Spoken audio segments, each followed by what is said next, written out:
요즘 부부들은 각자 재산 관리하는 문화로 자리 잡고 있죠. 누구 한 명에게 경제권이 넘어가는 건 이런저런 사소한 이유들로 마음 상하기 좋은 일인 것 같아요. 저 역시 부모님께 차비 한 푼까지 받아내려드는 남편을 겪어봤기 때문에 각자 재산을 따로 모으는 문화를 충분히 이해한답니다. 당시 남편은 인정 없이 굴면서 정말 티끌 하나도 모으는 게 돈 모으는 비결이라 생각하고 살았어요. 검소함과 궁상은 종이 한 장 차이였는데 남편은 검소함보다는 후자에 가까웠죠. 돈 앞에 부모 자식이 어디 있어 가족일수록 철저하게 해야 해. 기분으로 돈 쓰지 말고 제출 앞에서는 더더욱 감정보단 이성적으로 냉정해야지. 여기까지만 들으면 맞는 말이고 너무나도 당연한 말이죠. 하지만 이어지는 내용이 없어 종료되었습니다. 논리적으로 사람이 어디까지 치사해질 수 있는지는 아시면 아마 분통하실 거예요. 저희 부모님은 지방에 계셨거든요. 저는 외곽 쪽에서 거주하고 있는데 가끔 딸 얼굴도 보고 김장 담그신 각종 김치들의 반찬도 전해주실 겸 올라오셨어요. 그럴 때면 제가 어머니 기차를 예약해드리곤 했는데 남편은 얄밉게도 반찬은 감사히 받으면서 이 차비는 받아내야 직성이 풀리는 인간이었어요. 어머님 차비 주고 가셨어. 직원 가면 그런 돈 받아내기 힘들어. 영수증 없는 거 보니 오늘 저녁에 외식하는가 봐. 역시 우리 아들이야. 신창문이에요. 차비 받았어. 저녁 외식도 안 했다. 엄마가 반찬 잔뜩 가져오셔서 냉장고 봤지? 아휴, 고생이신데 매번 하지 말라 해도 저렇게 가지고 오셔서 걱정이야. 사실 차비를 받았을 리가 없죠. 부모님 모시는데 들어가는 비용을 쓰는 통장을 따로 모으고 있었는데 거기서 쓸 때마다 필요한 금액들은 다시 부모님께 받아야 한다는 식으로 이야기하기에 몇 번 싸웠거든요. 그 뒤로는 그냥 제가 따로 모은 돈으로 부모님 챙겨드리곤 했어요. 남편에게는 그냥 차비 받았다 하고 넘겨버렸고요. 게다가 엄마가 먼 길을 쉬면서 두 손 한가득 무겁게 반찬 가져오신 것도 미안한데 남편이라는 게 오자마자 냉장고까지 열어 두 눈으로 반찬들을 봐놓고도 감사하다 같아부터 말이 없길래 은근히 생색을 내곤 했어요. 아유, 어머니는 그게 나와 계신 거야 괜히 하지 말란 말 마라. 반찬도 사다 먹으면 다 돈이고 마트 채소들을 얼마나 비싸 공짜 반찬인데 그걸 왜 마다해? 어머니도 속상하실걸. 남편 눈에는 저희 엄마가 해다주는 반찬은 고생하고요. 감사하게 먹어야 하는 음식들이 아니라 그저 본인 돈 아껴서 좋은 공짜 음식 딱 그 정도에 같았어요. 마을에서부터 어떻게 생각하고 있는지 느껴졌죠. 반찬을 해다 주신 것도 또박또박 돈으로 환산해서 따지고 어머니께 드리면 말이나 하나죠. 나 참 어이가 없어서 그러면서도 본인 통장에서 돈 나가는 것만 꼼꼼하게 체크를 하니 얄미웠어요. 당신은 오늘 카드 쓴 거 하나도 없어. 영수증이 하나도 없네? 까먹은 거 아니지? 아이고, 까먹으면 안 된다. 정리할 때 꼬여 귀찮아. 전원이 저는 쓴 것도 전부 모아서 딱 여기 붙여놓고 눈으로 확인해야. 뭘 아낄지 고민을 하고 내일은 더 있어지? 남편은 매일 영수증을 확인하고 얼마나 썼는지를 알아야 하는 사람이었어요. 그래서 매일 저녁이면 냉장고에 그날 사용한 영수증을 모아 붙여두고 자기 전에 정리를 하곤 했죠. 그런데 그 철저함이 점점 도를 지나치다가 인정머리가 없다는 듯한 느낌이 들었어요. 갈수록 돈 아껴야 할 때 아닐 때 구분 없이 아껴대기 시작하는 모습이었고 마땅히 감사를 표해야 할 순간조차도 인색해졌거든요. 그런데 당신, 우리 엄마 올 때마다 고생하셨다거나 주신 반찬 감사히 잘 먹겠다는 인사도 안 하더라. 이런 거 그만 보내주셔도 된다는 예의상의 말조차도 없어. 돈은 아껴도 감사 인사는 아끼는 거 아니야? 사람이 야박하고 없어 보여 얼른 전화드려 시어머니가 이렇게 지독한 짠돌이로 키우신 건가 싶었고 그때까지만 해도 남편이 살아온 생활 방식이 그렇다 보니 당장 뜯어고치기보단 천천히 조금씩 바꿔가면 된다고 생각했어요. 당연히 얘기하면서 맞춰 나가다 보면 그럴 수 있을 줄 알았고요. 그날도 먼 길 올라오신 저희 어머니 힘들지는 않으셨는지 매번 힘들게 반찬 해오지 않으셔도 된다거나 하는 정상적인 말들은 없었어요. 밥값 음식 대접 안 하고 집에서 밥 해드린 걸로 밥값 아낀 것만 생각하며 그저 좋아하는 인간이었죠. 당연한 것까지 하나하나 가르치고 알려줘야 한다니 내가 남편이 아니라 애를 하나 키우고 있는 건 아닐까 싶었어요. 그럼 섭섭함과 답답함도 잠시. 제 뱃속에는 남편이 아니라 정말 아기가 자라고 있었어요. 임신하게 되면서 몸의 변화가 무척 낯설고 힘들었죠. 아이와 낳고 나면 다시 이전의 삶으로 돌아가리라 생각했는데 그게 생각처럼 잘 안 되더군요. 결국 출산 후 우울감에 시달렸어요. 밤에 피곤한 듯한데도 잠이 오질 않았고 무슨 말만 하면 펑펑 눈물이 쏟아지고 하염없이 힘들었어요. 이유도 없이 짜증이 심하게 나는 날도 있었고 호르몬 때문에 평소보다도 더욱 심하게 감정적인 날도 있어 견디기 벅찬 날도 있었어요. 어떤 날은 멀쩡하다가 어떤 날은 아침에 일어나면서부터 몸이 너무 무겁고 아무것도 하기 싫고 축 처지는 무기력한 날도 있었고요. 괜찮다가 심각하게 안 좋다가 그러기를 반복했어요. 특히나 출산 직후 막달이 되었을 때쯤부터 너무 힘들었던 것 같아요. 임산부 시절 살이 많이 찌면서 뚱뚱해진 몸매를 드디어 졸업할 수 있을 줄 알았는데 막상 아이가 태어나고 난이 돌아오지 않는 몸매와 출산 이후에 생긴 체력적인 불편함들이 커지면서 온 것 같더라고요. 병원에서 검사 후 산후 우울증의 정도가 심각하다는 진단을 받고 돌아오니 정말 속상했어요. 엄마에게 전화를 걸어 사실을 전했죠. 엄마, 나 요새 이상하게 감정이 자꾸 요동을 치고 우울하고 무기력하고 짜증나고 막 감정적인 거야. 원래 그런 적이 없었는데 그냥 호르몬 때문이겠지 하고 넘겼거든. 근데 아무래도 이게 나와주지를 않은 것 같아서 오늘 병원 다녀왔어. 근데 나산 우울증을 해 그 말을 듣고 나니 저희 엄마는 당장에 저희 집으로 짐을 싸서 달려오셨어요. 너 이대로 뒀다가는 정말 사람 잡겠다. 애 키우다가 내가 먼저 죽게 생겼어. 애 난 손자 필요 없다. 나한테 내 새끼가 먼저야. 너는 아무것도 하지 말고 그냥 가만히 있어? 일단 엄마가 올라가서 다 알 거야. 그러니까 넌 무조건 쉬어. 무조건 쉬고 엄마랑 시간 나면 좋은 것도 보고 콧바람도 쐬고 광합성도 좀 하자. 엄마의 따뜻한 말 한마디와 제 상태가 이렇다는 걸 알아주는 가족이 생겼다는 생각에 무거운 마음이 한결 가벼워지는 것만 같았어요. 남편 놈은 애초에 기댈 만한 그릇이 안 된다고 생각했던 건지 무의식 중에서도 제가 그렇게 크게 의지하지 않고 있었나 봐요. 남편에게도 분명 이야기했지만 엄마가 알아주는 것만큼 마음이 가볍고 편안하고 그런 느낌에 전혀 못 받았거든요. 어쨌든 그때부터 저희 엄마는 일주일에 3일은 저희 집에서 아이 육아와 살림을 도와주셨어요. 장모님께 죄송해서 사위들은 뜯어 말리는 신용이라도 하는데 저희 남편은 마음에 없는 말이라고는 그런 신임도 안 했어요. 병원비 때문에요. 중고한테 물어보니까 약 먹고 상담받는 것도 돈이 꽤 든다던데 우리 지금 왜 생각해서라도 바짝 졸라야 하는 거 알고 있지? 장모님 자주 오셔서 도와달라고 하고 이럴 때라도 돈 받자. 장모님 어차피 당신보다 한참 육아 선배이잖아. 살림도 육아도 당신보다 훨씬 전문가 아니야. 다행이다. 이 정도면 싸게 먹히는 편이네.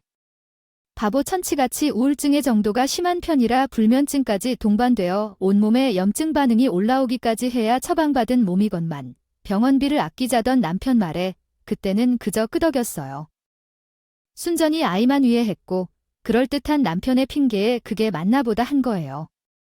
아이도 중요하지만 제가 먼저 제 몸을 잘 챙겼어야 했는데 제가 안 간다고 해도 오히려 아이를 생각해서라도 엄마인 내가 병원 치료와 약 잘 챙겨 먹자고 위해줘야 하는 거 아닌가요?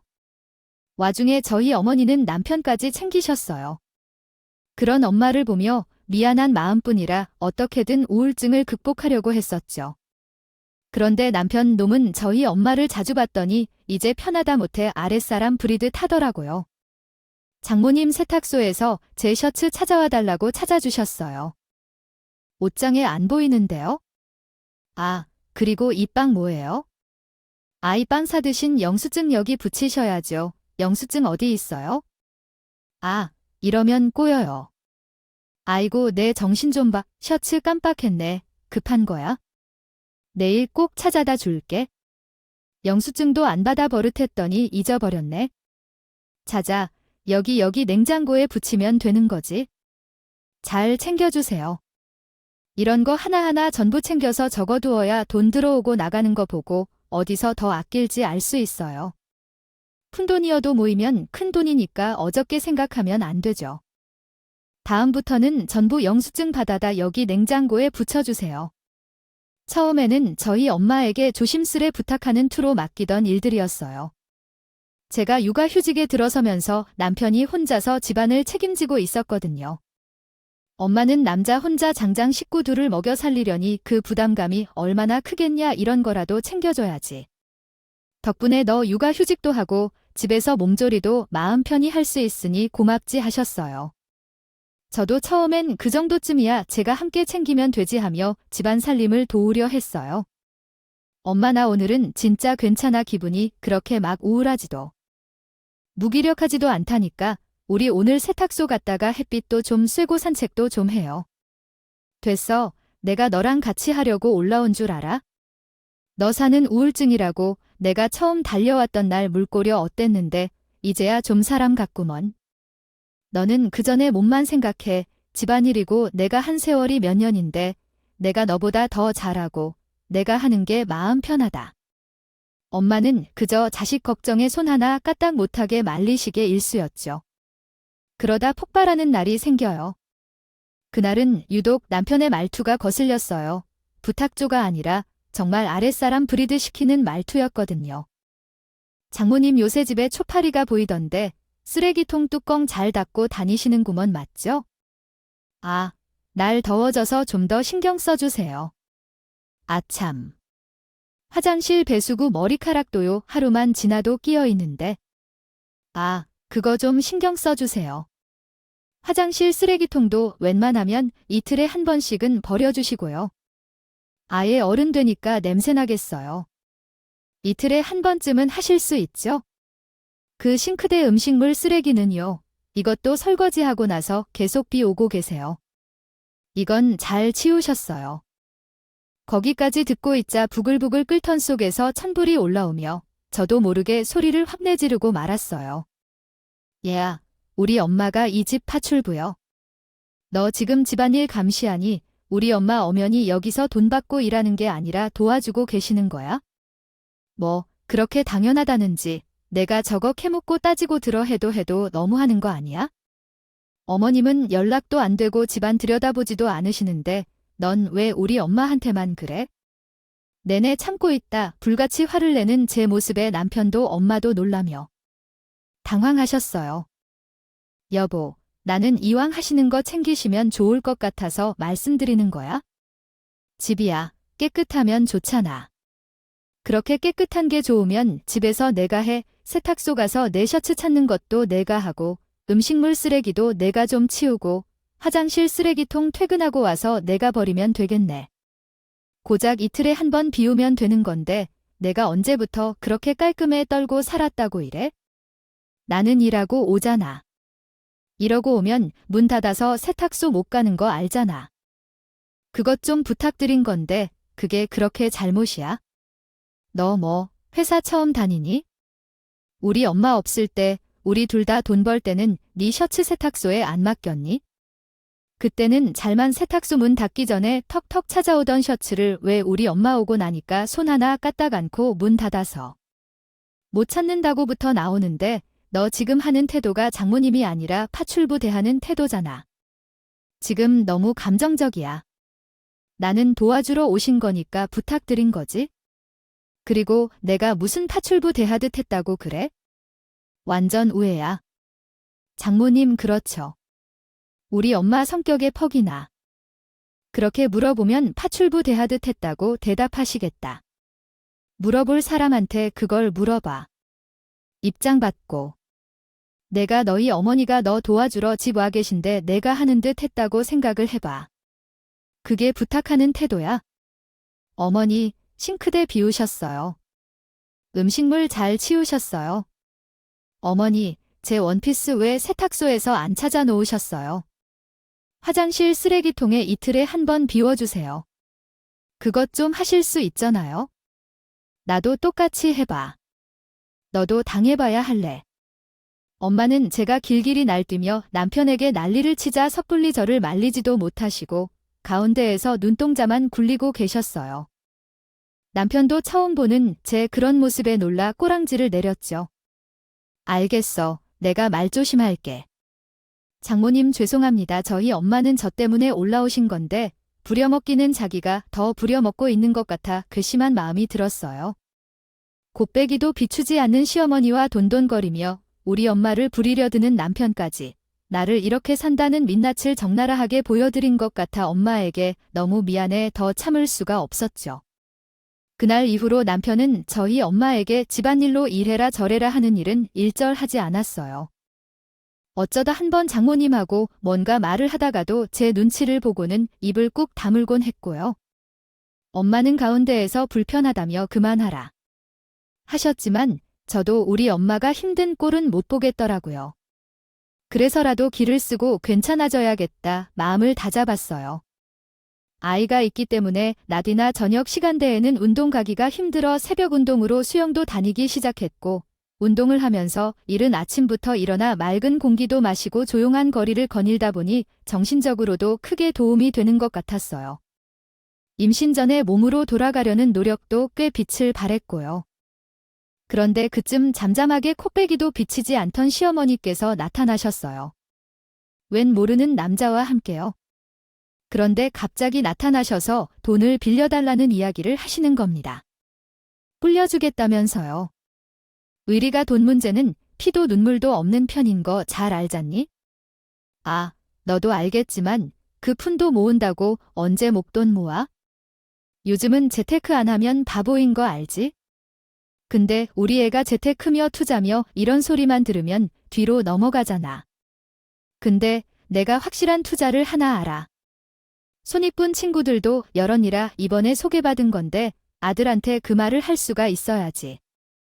알죠, 어머님. 제 주변 친구들도 전부 재테크해요. 저도 제가 모은 작은 돈으로 하고 있고요. 당연히 남편은 이런 거 모르죠. 그런데 그 투자라는 거 정말 믿을 수 있는 거예요? 아우, 다 당연하지. 처음 하는 투자가 아니라 지인들이 이미 여러 번 하고 손익을 봐서 추천도 해주고 자기들도 계속 투자하고 있는 상품이야 이런. 기회 놓치면 안 되지 않겠어? 너 조만간 나한테 절할 거다. 그러니까 너희들이 공용으로 관리하는 그 돈, 나한테 한번 맡겨봐. 대신 차용증도 쓰고 서류는 확실하게 정리하고 빌리겠습니다. 아니다. 전 모르는 제3자니까 누님이 써주세요. 누님이랑 며느님이랑 작성하시는 게 훨씬 더 믿음이 가시겠죠? 설마 엄마가 아들도 나를 투자를 하시겠어요? 며느님, 이거 정말 좋은 거라 그래요? 위험이 그렇게 큰 것도 아니라서 추천드리는 거예요. 하지만 투자도 투자고 남편 성격을 아는 저로선 쉽게 결정할 수 없었어요. 고민해보겠다는 말과 함께 두 분을 돌려보내고 시간이 흘러서 저녁 무렵이 되자 시어머니께서는 더는 못 기다리겠다는 듯 전화를 걸어오셨죠. 이러면 어떻게 했니? 우리 확실하게 차용증 쓰고 콩증까지 받자. 법무법인도 하나 소개받아서 어느 정도 비용 지불하고 공증받으면 법적 효력도 있으니까 투자해준 돈이자 3배로 쳐질 거고. 이날까지 못 갚으면 아들 몫으로 걸어서라도 내 원금은 무조건 갚아주마. 어머님, 아무리 그래도 남편 몫을 저당 잡아 어떻게 제 원금을 지켜요.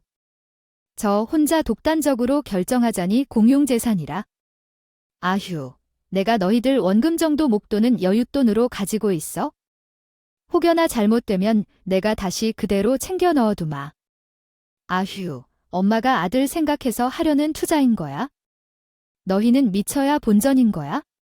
쉽게 생각해라. 그냥 내가 내 돈으로 너희들 투자 연습시켜준 거야? 안 날리면 내가 다시 갚아주는 거고. 소운이 뿌면 너희들 거 되는 거고.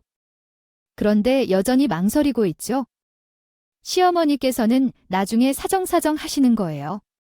그놈이 하도 속이 작아서 이런 투자는 죽었다 깨어나도 절대 못한다니까. 그놈도 낚일 곳 쓸 곳 구분도 못하고 그저 꽁꽁 모아되기만 하는데 너도 알잖냐? 이놈 그렇게 살아선 핫죽을 때까지 큰 돈은 만져보지도 못할 거야. 어미로서 안타까워서 그래? 그놈도 재테크로 한번 이득 보면 관심도 갖고 생각도 달리하지 않겠어. 내가 위험한 거면 나도 이런 부탁 안 한다. 평생 다시는 없을 기회라 정말로 놓치면 안 돼. 자신만만하게 저희 원금만은 지켜주겠다는 말씀과 아들 벌을 한번 고쳐보고 싶어 하시는 어머님 마음까지 이해가 안 되는 건 아니라. 저는 결국 팔겠다고 했어요. 그 길로 저희는 차용증을 작성하고 공증까지 받았죠. 미우나 고우나 시어머님인데 설령 잘못된다 해도 그걸로 악용할 생각도 일절 없었고요. 그런데 그 마음을 싹 바꾸게 만든 일이 터져버린 거예요. 어느 날 아이가 불덩이처럼 열이 오르는 거예요. 해열제 약을 먹이고 달래도 찬 물수건으로 연신 몸을 닦아내주며 아이 몸에서 열이 떨어지기를 기다리고 있었죠. 엄마도 곧 괜찮아질 거야 라고 하셨어요. 그럴 줄로만 알고 계속해서 물수건으로 아이 몸을 닦아내기를 반복하는데 계속해서 열이 떨어졌다 오르기를 반복하다. 오후가 되니 열이 오른 채로 다시 떨어질 생각을 안 해 상태가 그렇게 안 좋아지니 우리 엄마께서도 이건 아니다 싶었는지 병원에 가봐야겠다고 하시더라고요. 너 아기일 때도 이 정도 하면 괜찮아졌는데 좀처럼 열이 떨어지지를 하는구나. 반나절을 이러고 있었으니 이제 더는 안 되겠다. 병원 한번 가보자. 내가 이미 옷 딱 입고 있으니 일단 택시 타고 먼저 가 있을게. 너 회사에서 요청했던 보고서 오늘까지 보내줘야 한다고 하지 않았어? 아까부터 짬짬이 하더구먼. 얼마 안 남았다고 했잖아. 그 신경 쓰지 말고 하던 일 마치고 있어? 무슨 일 있으면 연락할게. 그러면서 급한 대로 아이를 데리고 먼저 병원에 가셨어요. 저는 그 사이에 급하게 처리해야 했던 회사 일을 마쳤어요. 엄마는 금방 도착했다 연락을 주셨죠. 나한테 병원에서 그렇게 심각하자한테 병원 온 줄 아는 건지 여유도 좀 떨어진 것 같아. 너까지 안 와도 된다. 너무 걱정하지 말고 있어? 병원에서 약 먹여도 없고 좀 더 지켜보면 될 것 같아. 걱정 말고 회사 일이나 잘 마무리해서 보내라. 계속 연락해 줄게. 엄마께서 전화로 저를 안심시키셨죠. 저는 덕분에 회사 일을 잘 마무리 지었어요. 대신 집에서 그동안 엄마 때문에 하지 못했던 집안일을 했어요. 하루 종일 저와 고생하셨는데 집에 오시면 또 제가 손가락 하나 까딱하는 꼴을 못 보실 게 분명히 쓰일 거예요. 제게 아이만 안겨두신 채 온갖 집안일은 본인이 자처히 하실 거란 건 뻔했거든요. 엄마가 집에 없으신 틈이 기회였어요. 온갖 집안일에 맞춰 들고 있으니 엄마에게 다시 한번 연락이 왔죠. 나야, 열 잘 내렸대. 이제 병원비 내고 집에 갈 거야? 걱정 말고 집에 있어? 저녁도 아직 못 먹었겠네. 얼른 갈게. 저녁 먹자네. 남편도 아직 안 들어왔지? 아, 엄마, 정말 고마워요. 저녁은 내가 알아서 준비해 둘게. 오늘 우리 애 때문에 너무 고생했잖아요. 지금 애 아빠 집에 들어오고 있대. 맛있는 거 먹자. 엄마, 내가 애 아빠한테 시켜서 초밥 사다 달라고 할 거야. 그러니까 얼른 와요. 하루 종일 저와 함께 고생해준 엄마에게 너무 고마웠죠. 그래서 오늘만큼은 제대로 된 밥을 사드리고 싶었어요. 저는 남편에게 전화를 걸었어요. 자기, 오늘 우리 현우가 열렸던 거 들었지? 하도 열에 안 떨어져서 병원까지 엄마가 다녀오셨어. 오늘 혼자서 여기저기 뛰어다니시느라 정신없으셨을 거야. 그 우리 예전에 한 번 갔던 초밥집 알지? 좀 비싸도 거기가 싱싱하고 맛있으니까 다른 데 말고 꼭 그 집에서 포장해서 와. 그런데 남편의 반응이 영 마음에 들지 않은 눈치였어요. 그 비싼 집 지난번에 지나가다 보니까 가격이 더 올랐던 것 같은데 아이, 그러지 말고 집 앞에서 고깃집 가는 건 어때? 어머니가 그렇게 고생하셨으면 고개를 잡수셔야지. 아, 거기 있잖아. 무한 리필이라 저렴해도 많이 드실 수 있고 좋지. 아, 뭐야? 무한 리필 고깃집 우리 전에 거기 가보지 않았어. 고기 질도 별로고 맛도 그냥 그랬다고 우리끼리 얘기했었잖아. 그리고 내가 지금 우리 엄마 고기 사드리고 싶어서 일해. 오늘 고생하신 거 감사해서. 아니, 오늘뿐이 아니라. 아, 참나. 우리 엄마 나 산후울 중이라는 소리 들으시는부터 지금까지 내내 일주일에 4씩 올라오셨어. 자그마치 6개월이야. 6개월 기차 타고 올라오셔서 온갖 집안에 다 해주시고 당신, 우리 엄마 파출부 취급하다시피 해서 나랑 대판 싸우고 나서도 제대로 된 밥 한 번 사드리는 적 없잖아. 몰라, 몇 달을 엄마가 우리 위해 고생하고 계시는데. 아, 당신은 지금껏 함께 대접한 적 없잖아. 나나 우리 엄마 챙겼지? 온갖 엄마 덕은 당신도 같이 받아놓고. 당신이 먼저 우리 엄마 챙기자고 한 적도 없잖아. 그거 처음 한 번 써드리는 밥 한 끼가 그렇게 아까워. 이런 순간까지도 돈을 아끼려 드는 남편의 모습에 속이 터졌어요. 저는 그대로 전화를 끊어버렸죠. 그런데 집에 돌아온 남편 손에 쇼핑백은 안 보이고 검은색 비닐봉지 하나가 들려 있었어요. 저는 당연히 그렇게까지 화를 냈는데 초밥을 사왔을 줄 알았죠. 그런데 흙끝 안을 들여다보니 은색 포일로 감싸진 익숙한 모양새가 보이더군요. 아니, 글쎄, 초밥에서 무한 리필 고기에서 어떻게 갑자기 김밥 한 줄이 될 수 있는지. 김밥 꼬락서니를 보고 어이가 없어 말문이 턱 막혀. 남편을 쳐다보니 남편 말이 더 가관이었어요. 아우, 생각해보니 이 날씨에 초밥 잘못 드시면 괜히 탈날. 장모님, 식상한 것은 내가 더 잘 알아요. 우리랑 계셔서 초밥 한 번씩 찾으신 적 있어요? 어머니가 집 김밥을 좋아하셨어요. 아, 사다 드리면 맛있게 잘 드셨으니까 이거 드시라고 해요. 늙어서 많이 먹으면 병이 생기고 과식하면 탈나면 더 문제예요. 속으로는 본인 돈이 아까워서 사온 거면서 우리 엄마를 생각하는 척하는 가식적인 모습에 치가 떨렸어요. 산소울이 몇 년인데 그 모습을 제가 한두 번 봤을까요? 그래서 고작 6개월간 우리 엄마의 노고가이 김밥 한 줄 값이라는 거네. 너랑 내가 연애할 때는 언제 계절 따져가며 초밥집 갔니? 남들은 결혼하고도 한 번씩 좋은 데 가서 밥도 먹고 왔는데 너 그 아낄 때와 안 아낄 때를 구분 못하는 구질구질한 성질 때문에 그런 곳 한 번 안 가도 다 알뜰해서 그런 거라 생각하고 합리하고 참았어요. 그래, 내가 뭐, 나 좋다고 이래, 다 우리 가족에서 이러는 거잖아. 너는 왜 이렇게 생각이 짧고 고급스러운 것만 따지려 들어? 너 이렇게 된장녀였어? 된장녀? 너 어디 가서 그런 소리 하지 마. 무식하다고 돌맞아. 내가 무슨 주제도 안 되는데 비싸게 명품백 한 번 사들고 다녔어. 너랑 결혼하고 나서 내가 본 돈도 전부 내 눈치 보면서 커피 한 장갑까지 어느 카페에서 사 먹는지 사사꽁꽁 걸고 넘어지는 너 때문에. 너 만나기 전에도 얼마 안 사 먹던 커피 이제는 몰라, 야. 아무리 그래도 그렇지. 이게 지금 나를 위해서 사오라고 한 거였니? 엄마한테 너무 고마워서? 아니야. 우리 엄마 오늘 너랑 내 새끼 아파서 병원 오가면서 이리저리 뛰어다니고 고생하셨어. 내가 뭘 알아? 그래, 장모님 위해서 사오라고 한 거 알아? 그래서 장모님 좋아하시는 김밥 사다 드렸잖아. 뭐가 문제인데? 뭔가 문제가 있었어요. 당당하게 논하고 듣는 남편 모습에 할 말을 잃고 정말 어이없어 웃음만 나왔죠. 뭐가 문제인지 진짜 몰라. 사회성이 부족한 너 때문에 사위로서의 내 체면이 꺾일까봐 신경 쓴다고 일일이 설명해줬던 것도 짜증나. 이럴 때는 감사 표시하는 거다. 이럴 때는 돈을 아끼려고 하는 게 아니라 체면이 있고 최소한의 감사 표시는 예의다.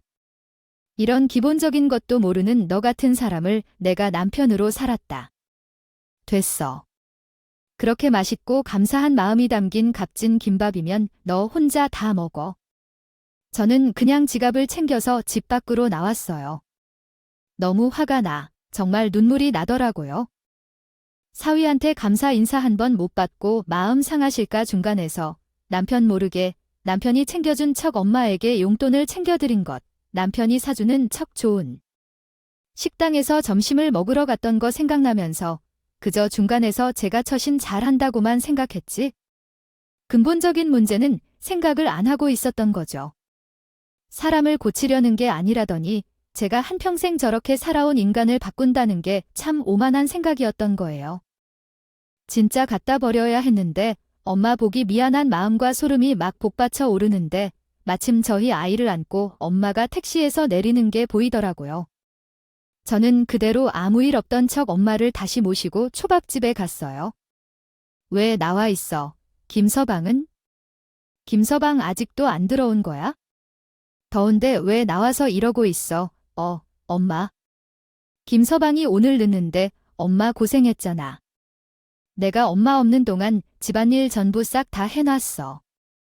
그러니까 오늘은 나랑 나가서 외식하자. 김서방이 엄마 너무 고생하셨다고 감사하고 죄송하대. 우리 부부 가끔 가서 먹던 초밥집 있는데 거기가 진짜 맛있거든. 오늘 거기 가서 저녁 사드리라더라. 가자. 택시 다시 타고 얼른 가자. 우리 엄마 배고프겠다. 날 속상해하는 모습 보여드리기 죄송스러워.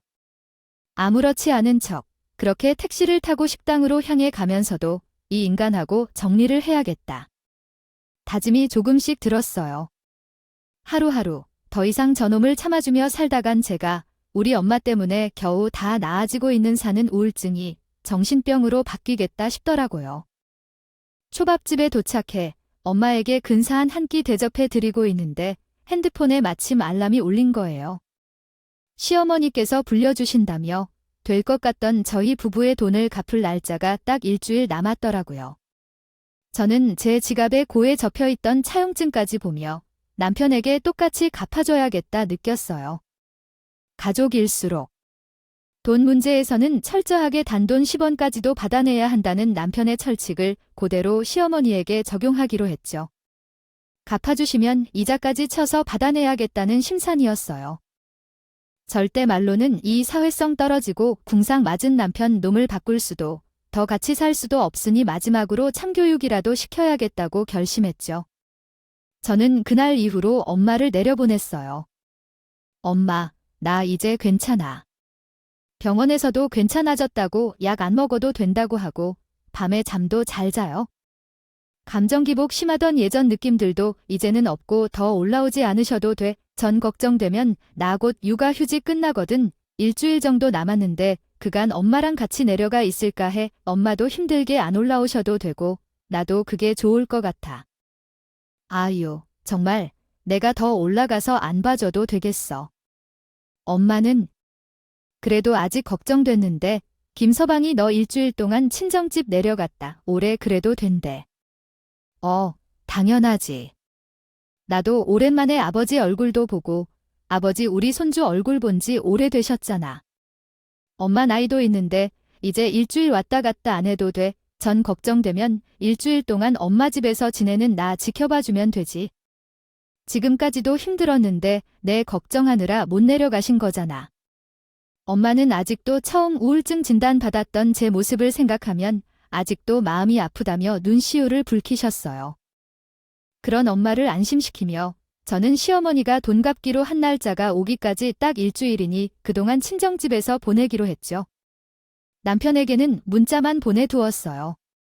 친정 내려갈 거고 일주일 뒤에 올라올 거니까 그동안 알아서 혼자 지내라고요.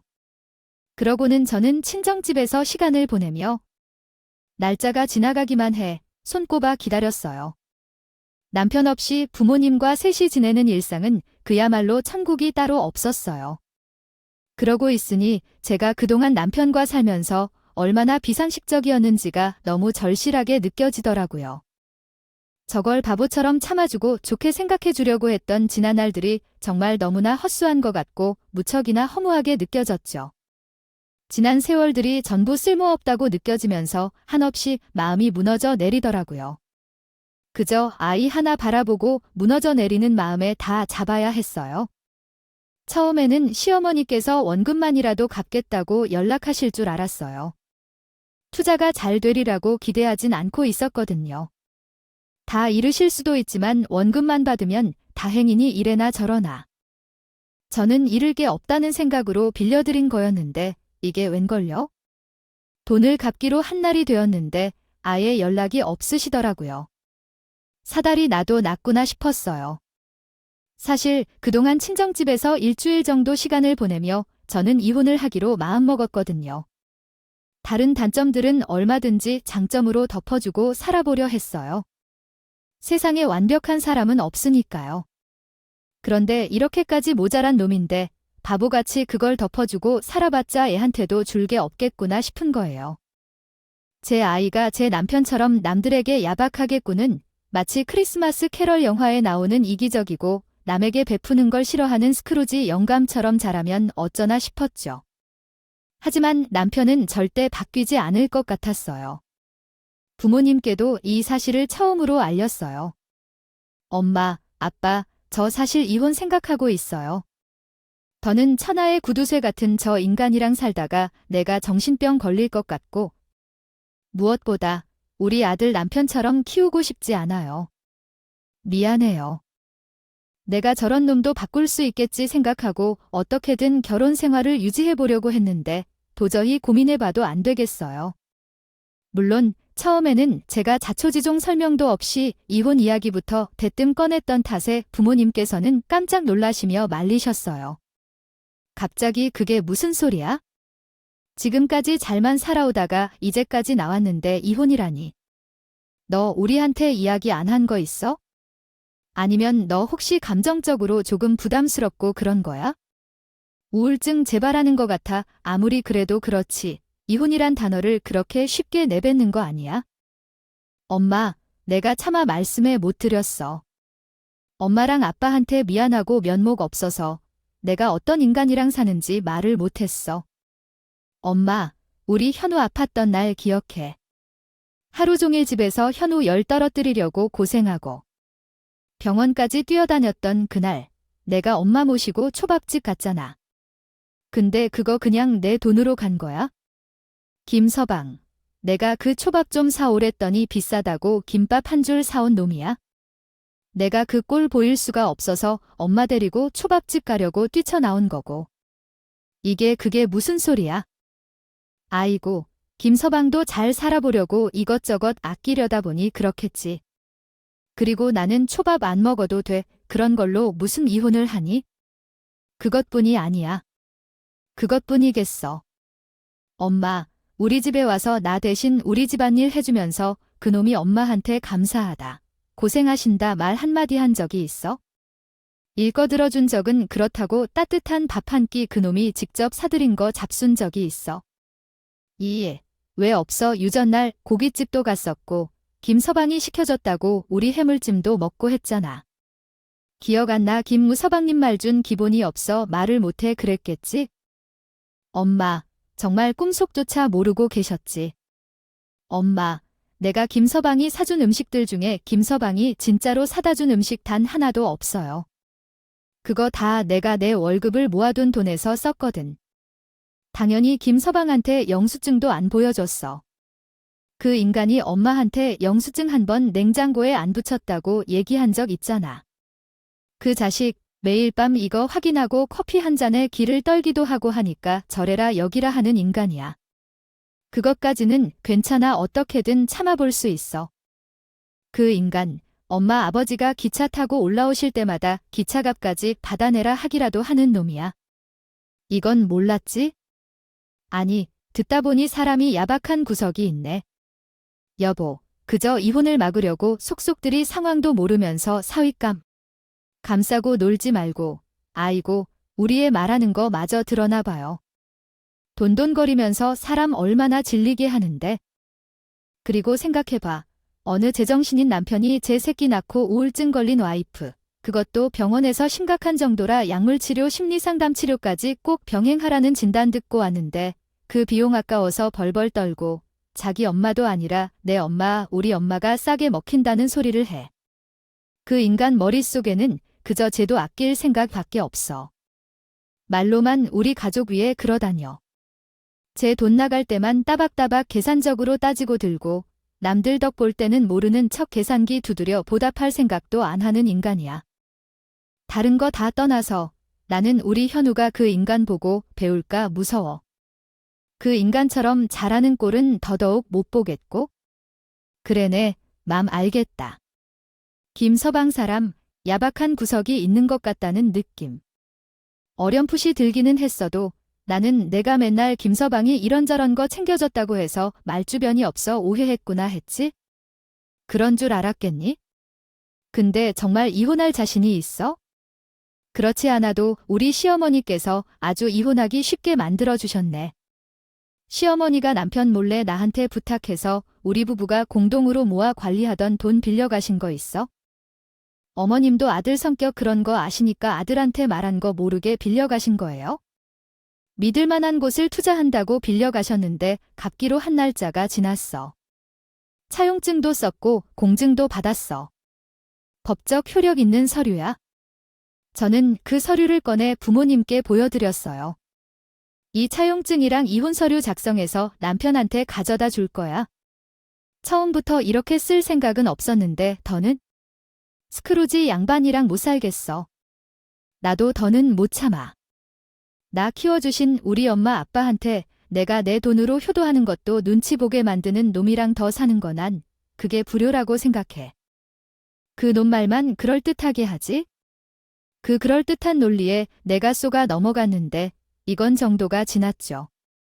어느 정신 나간 사위가 장인 장모님한테 10원 단위까지 돈 계산 정확하게 하라고 따지고 되고 우울증 걸린 와이프 병원 가라고 하는 대신 장모님한테 떠맡겨. 이건 아니야. 저는 부모님께 자초지중을 전부 설명드린 후 아이를 맡겨둔 채 서울로 올라왔어요. 그때까지도 시어머니께서는 연락 한 통 없으셨죠. 결국 제가 먼저 전화를 드렸어요. 네, 어머니예요. 빌려드린 돈 갚으실 날짜가 지나서 연락드렸어요. 저희 돈 어떻게 되었나요? 본론만 말씀드릴게요. 저는 이자 필요 없고요. 말씀하셨던 것처럼 제 원금만 다시 돌려주세요. 어머니, 아들 돈은 어머님이랑 아들님께서 해결하세요.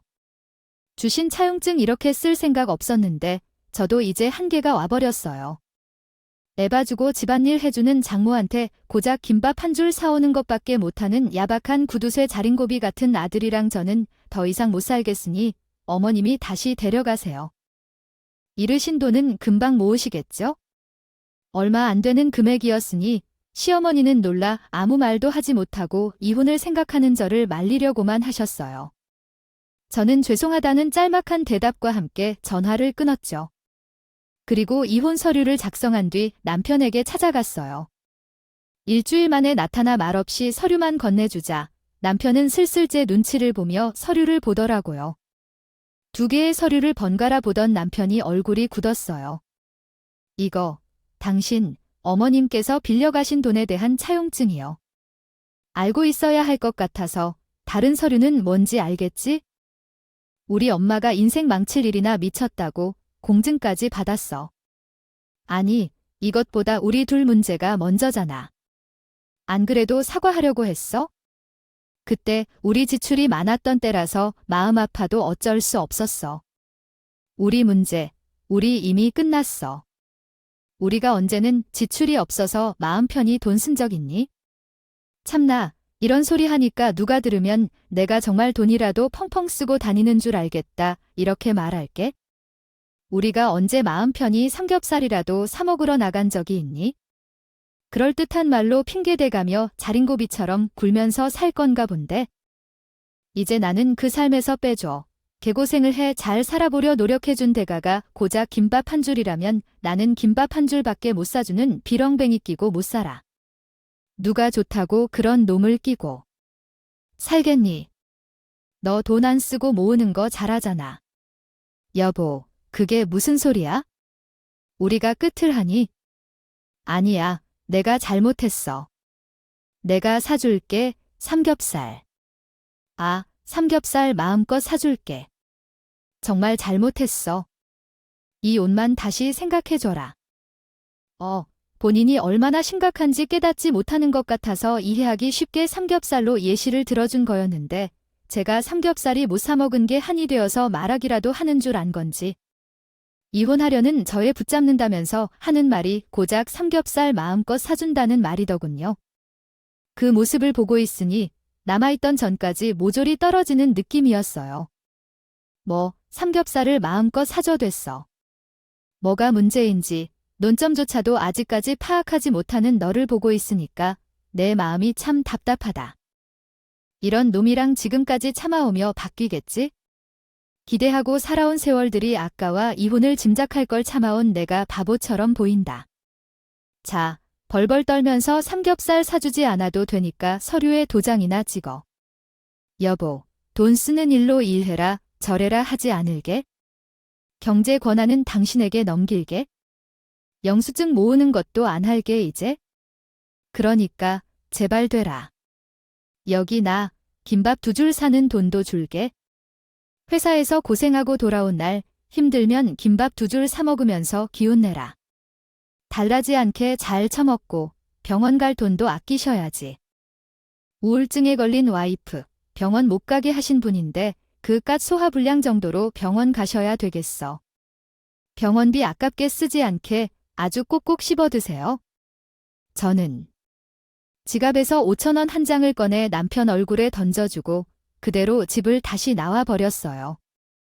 남편 놈은 공증받은 서류로는 쌓을 수 없다는 현실을 깨달았는지 제게 재산에 싹 넘기겠다며 이혼만은 다시 생각해달라 싹싹 빌었죠. 하지만 제 마음은 변하지 않았어요. 제가 이혼을 진행하면서 어머니와 아버지께는 지방에서의 삶을 싹 정리하고 셋이 함께 살 집을 구해 올라오셨죠. 저는 감사하게도 아이를 맡기고 다시 회사를 나갈 수 있었어요. 처음부터 남편의 도움은 일절 받은 적이 없었기 때문에 남편의 빈자리는 느껴지지도 않았죠. 얼마 뒤 친정집 평상에서 다 같이 오랜만에 하늘을 구워 먹고 있는데 전 남편이 찾아왔어요. 저는 지나가는 동네 개 보듯 전 남편을 거들떠보지도 않았고요. 무슨 여자로 저희 부모님 앞에 나타난 건지 어이가 없더라고요. 당신하고 어머니 마음 풀릴 때까지 여기서 이러고 있을 거야? 내가 당신한테 앞으로 돈 관리 전부 맡길게. 아, 제발 부탁이야. 어머니랑 당신한테 앞으로 속지 않은 마음으로 베풀면서 평생 살게. 응, 고기 한 점 줄까? 너 혹시 이것 때문에 안 가고 버티는 거야? 설마 속죄, 내가 하나하나에 가르치듯 가르쳐 줄 때 듣고 바뀌려고 노력하지 그랬어. 그때는 안 하던 속죄를 왜 이혼하자니까 이제 와서 안 돼. 그때는 못하던 게 이제 갑자기 될 것 같아. 아니, 옛말에 어른 말씀 틀린 거 하나 없다고. 사람 고쳐 쓰는 것이 아니라 했다. 정속죄하고 싶으면 더 이상 내 인생에 나타나지 마. 그게 속죄니까? 돈밖에 모르고 인정머리도 없는 이기적인 인간아. 차비 아까우니까가 잡이 못 준다 안 가고 있으면 너 포일에 김밥 사듯이 말아서 저기 저 논에 가져다 버려. 우리 부모님 체하실라 얼른 나가. 저는 무릎 꿇은 전 남편을 고기 굽던 집게로 찌르며 내쫓아 버렸어요. 비는 모습을 보는데도 안쓰러운 마음이 손톱만큼도 안 되더라고요. 사실 혹시나 전 남편이 다시 눈앞에 찾아와 제가 마음이 약해지면 어쩌나 걱정하기도 했어요. 그런데 시간이 지나면서 문득 엄마가 병원에서 현우일로 고생고생을 하고 돌아온 날 사왔던 김밥이 자꾸만 생각나더라고요.